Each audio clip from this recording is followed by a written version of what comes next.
Olá pessoal, olá pessoal, tudo bom? Falar aqui com vocês dos seca, tipos de seca e dos sites do INMET, CPTEC e do ANA. As secas se relacionam com as situações de escassez de água, né, devido à falta de precipitação insuficiente, ou até pela elevada evapotranspiração, que são a transpiração das plantas. Também ligada a demasiada exploração dos recursos hídricos, é claro, pode ser os dois problemas. Olha, a seca de 12 a 17 foi a mais longa da história do Brasil, né? Muito prejuízo para a natureza, os prejuízos ligados à economia, socioambientais foram altos. A história do Brasil fala que a primeira seca foi em 1583, no período colonial ainda. E começou-se a registrar, né, o registro sistemático das secas em 1845. Chegamos a essa de 2012 a 17, o maior período de estiagem já registrado. E a gente pode incluir também a seca do Pantanal, que foi em 2020, mas ela foi bem localizada, não foi no semiárido, por exemplo.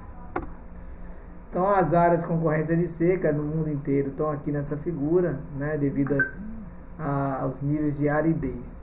A gente destaca aqui o nosso Brasil e na escala aqui a cor amarela, áreas semiáridas. Então aqui, nossa região aqui nordeste, uma boa área semiárida. Bom, os tipos de seca, né, estão ligados a alguns autores falam meteorológica, agrícola, hidrológica e socioeconômica. Essas quatro são a classificação, depende exatamente da ocorrência da seca, quais as consequências dela, né? A meteorológica relacionada ao déficit de precipitação, pluvial, né, e a duração. Então essa é a mais relacionada com a chuva. A agrícola é a quantidade de água no solo disponível. Então você tem a seca agrícola quando você não tem uma capacidade de reserva de água no solo, né, nas cisternas, onde for, não tem mais água. Então isso leva a uma redução, né, da plantação, da cultura, da produção agrícola. Não tem lençol freático, não tem água acessível. Hoje a gente tem a transposição do Rio São Francisco, que leva água para várias regiões. Então a gente tem uma seca meteorológica, mas não é uma seca agrícola, já que chega a água através da transposição do Rio São Francisco. A seca hidrológica já é ligada à meteorológica, né? Quando você não tem mais água nos reservatórios, os rios estão secando, então a capacidade de disponibilidade de água ela vai sendo reduzida. E a consequência disso tudo é a seca socioeconômica, quando você tem afeta a vida humana, urbana, por exemplo, que há inclusive repercussões na geração de energia, né? A gente teve essa de 2012 a 2017, fez com que os níveis dos reservatórios, por exemplo, em Sobradinho, chegassem a níveis mais baixos da história. E aí você não tem geração de energia elétrica, isso repercute também na produção de alimentos. Bom, essa figura, esse esquema, ele mostra essa classificação da seca, né? Você tem a variabilidade climática, aí você tem o déficit de precipitação gerando aí problemas de quantidade e intensidade, e isso vai repercutir na infiltração no solo, né? Recarga de aquíferos, escoamento na superfície, isso está muito ligado à precipitação. Mas você também tem a seca meteorológica, aqui no canto está explicando o nome dessa seca, está ligada à alta temperatura, entra mudanças climáticas, por exemplo, ventos fortes, a baixa umidade relativa, a insolação maior, já que já tem menor nebulosidade. Isso leva a maior aumento da evaporação. Isso pode levar a uma seca hidrológica. Então essa variabilidade climática, né, e a seca meteorológica impactam também na parte agrícola, né? Você tem deficiência de água no solo e, portanto, você vai ter estresse das plantas e redução de produção em biomassa. E a gente vai fechando aqui com a hidrológica, com a redução do escoamento fluvial, redução de reservatórios, lagos e barragens, de terras alagadas e do habitat da vida silvestre, né? Então você tem uma redução da disponibilidade de água em reservatórios. Então é o caminho de uma seca que você começa da meteorológica, hidrológica, já chega na seca agrícola. Alguns autores falam que a agrícola ela vem antes da hidrológica. Bom, os impactos econômicos, sociais e ambientais seria a seca socioeconômica, né? Bom, a gente traz aqui a crise hídrica no estado de São Paulo, 14 a 16, em que você tem aqui, esse gráfico mostra o nível no sistema Cantareira, e aí você chegou a níveis muito baixos. Então, a população aí já foi bastante afetada pela falta de água. Isso tanto para a higiene pessoal, principalmente aí para a parte também do abastecimento humano. Então, isso está muito ligado a uma seca hidrológica, quando os reservatórios caem. Mas é claro que a hidrológica é impacto das chuvas, que é meteorológica. Então, essa classificação, elas são muito interligadas. A seca do Pantanal em 2020, né? Nós também tivemos a mais intensa dos últimos 60 anos, segundo o CEMADEM, né? Então, é uma seca também foi localizada e aumentou muito a questão das queimadas na região e, é claro, a perda de fauna e flora. Bom, e aí, para resumir os impactos, nós temos as dificuldades de abastecimento de água, né, que são os diretos, prejuízos na agropecuária e indústria, restrições na produção de energia hidroelétrica, restrições na navegação e a pesca em águas interiores. Indiretos, vem os incêndios que aconteceram, por exemplo, no Pantanal, a degradação da qualidade da água, a erosão do solo, por conta da falta de rios perenes, a escassez de alimentos, né? A erosão do solo também está ligada à mata ciliar, né? Que vai sofrer perdas. A inflação, que é relacionada aos alimentos, propagação de pragas e pestes e a desertificação. A desertificação é mais nas áreas de climas áridos e semiáridos. Então está acontecendo, por exemplo, na região do Nordeste. Nossas referências, né, uma parte delas está aqui, outras são a nível de reportagem. E aí nós temos também alguns sites que podem colaborar para a gente entender mais sobre a escassez de água, sobre a seca. A gente trouxe aqui o site da Agência Nacional de Água e Saneamento Básico, então, que está muito ligado a reservas hídricas brasileiras, as bacias hidrográficas.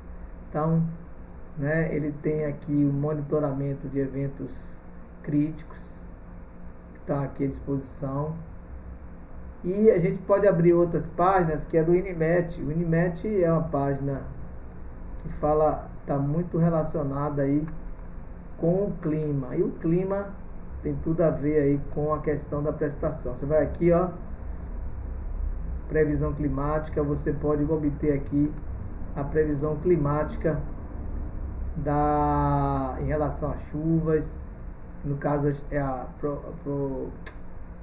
prognóstico de precipitação. Por exemplo, nós temos aqui um prognóstico ligado aqui à precipitação total, né, mensal, válida para abril, maio e junho, então trimestre. Então você vê aqui a quantidade verde é mais intensa, você vê a quantidade prevista aqui para o Nordeste, já é uma previsão, através de modelagem, eles fazem essa previsão através das normais.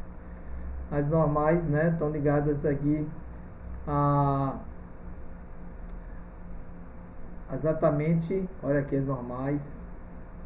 As normais são coletadas a partir de 30 anos. Você pode ter gráficos em relação às normais, podem ter mapas, isso tudo aqui no site do, vamos colocar aqui a Bahia, você consegue obter as normais aqui em várias variáveis, temperatura. No caso aqui a gente não tem de precipitação, as normais aqui só da precipitação faixa normal. Então ele tem aqui o gráfico. Então aqui, como nós vimos já, né, em relação ao percentil 33, que é o limite, né, inferior. Você pode pegar da média, pode pegar o limite superior. Bom, além desse a gente tem o CPTEC, que é o Centro de Previsão de Tempos e Estudos Climáticos do INPE. O INMET é ligado mais ao Ministério da Agricultura e Abastecimento, né? O INMET aqui, voltando. E aqui o CPTEC não. Olha aqui, ele tem modelos próprios, né? CPTEC, INMET e FUNSENE, que é uma fundação do Ceará. Ele tem aqui, dizendo que, ó, essa região aqui, vamos ter aqui uma precipitação em torno aqui, ó, em relação uma redução da precipitação nessas regiões amarelas em relação às referências. E aqui é observado, ó, 13 de abril de 2021. Então, ainda em abril nós já temos aqui a precipitação observada nessa região branca aqui abaixo de 2.0. E as superiores não tem esses casos, mas vocês têm aqui, ó, a mensal. Então vocês podem analisar. Então, em relação a ANA, você tem aqui, ó, monitoramento hidrológico, qualidade de água. Tudo isso ajuda a gente a identificar e classificar se realmente está havendo um momento chamado seca, que é um desastre natural. A seca é um desastre natural, silencioso, né? Não é um desastre estrondoso. Ele acontece de forma bem lenta e às vezes é difícil classificar. Estamos no início de uma seca, então é possível sim, através dos modelos que nós vimos, do monitoramento constante, feito, por exemplo, pelo INMET, pelo CPTEC. Então existe um grupo grande trabalhando com dados meteorológicos, dados de clima. É muito importante a gente analisar as normais climatológicas. Se você tem aqui da precipitação acumulada, você observa as normais de 61 a 90, mas tem as mais recentes, de 81 a 2010. Então, essa precipitação, você tem aqui parâmetros esperados, ó, acumulados mensais e anuais em relação a esse período de 61 e 90. Então, o que é que se espera? Que se continue nesse padrão ou que haja alterações pequenas.